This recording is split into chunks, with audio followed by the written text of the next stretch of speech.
Chairman of the National Security Subcommittee, Mr. Grothman from Wisconsin, for 5 minutes. Thank you very much. Just to clarify a couple of things, people make it sound like it's impossible to come here. Last year, I don't know if we have the final figures, but almost 1 million people were legally sworn in as new citizens in this country. And as far as keeping families together, we're now at a point where, depending on the month, 7,000 to 9,000 unaccompanied minors without either parent are allowed in this country, and some just taken off to foster care to somebody who's completely unrelated to them. So both, it is not at all true to say that people can't find a way to come here. They have all these visas, and almost a million a year are sworn in as new citizens, and we are proceeding with the process. 8,000 to 10,000 kids left in here without their parents. Now, Mr. Homan, is it a criminal act to enter the U.S. without authorization between points of entry? Yes, a violation of Title 8, U.S.C. 1325. It's a criminal act. Okay, so yeah, a criminal act. Many of the illegal aliens we see across the southwest border have smartphones and luggage. They also, by the way, I'll stop right there.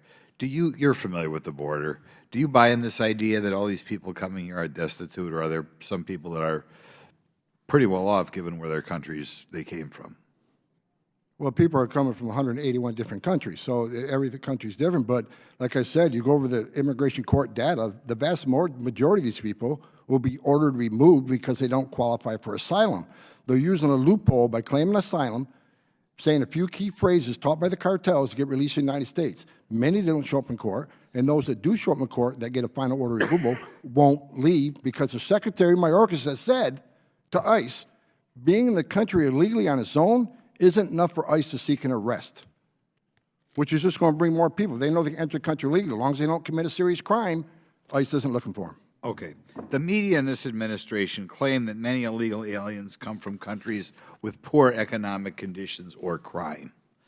Are poor economic conditions, coming here from Brazil or whatever and have economic downturn, are poor economic conditions or general fear of crime, like if somebody comes in here from Chicago, Mexico, are they valid legal grounds for granting an asylum case?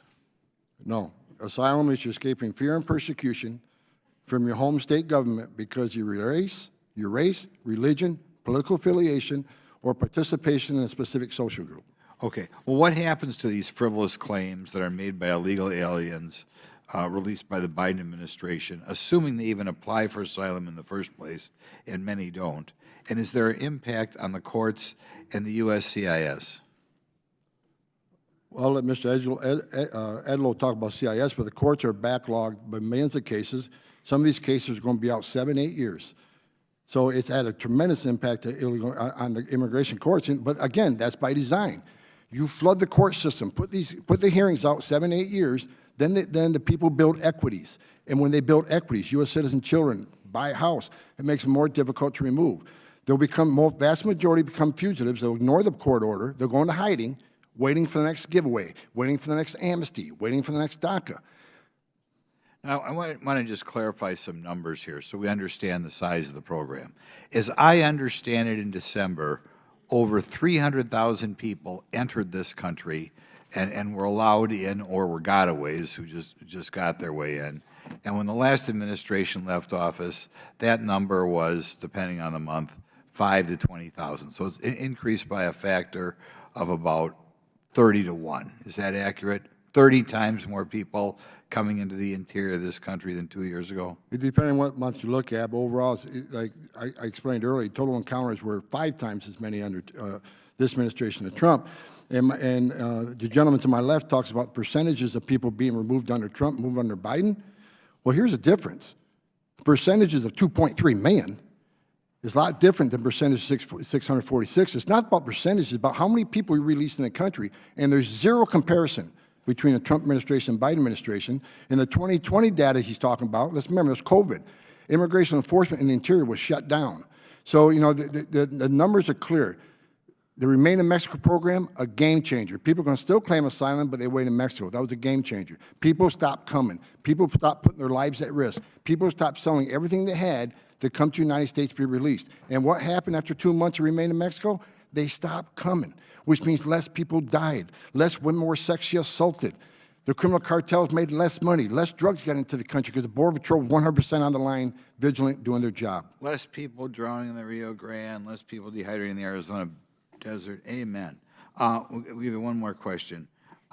If the vast majority of illegal aliens have no legal basis to enter and remain in the U.S., why is the Biden administration releasing millions of them into our country rather than detaining and deporting them?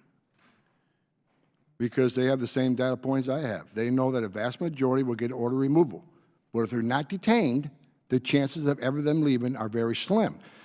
Again, this is by design. There are thousands of empty ICE beds already paid for by the taxpayer, but this administration would rather put them in a hotel room at $500 a night with free medical care, 3 squares a day.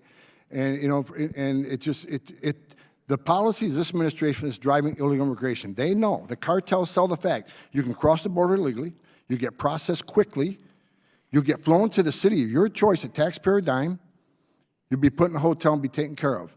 And even when you lose your case, you're not going to be removed because the secretary told ICE, unless you're convicted of an aggravated felony or you're a national security threat, they're not a target for arrest. That drives more people to come. Thank you.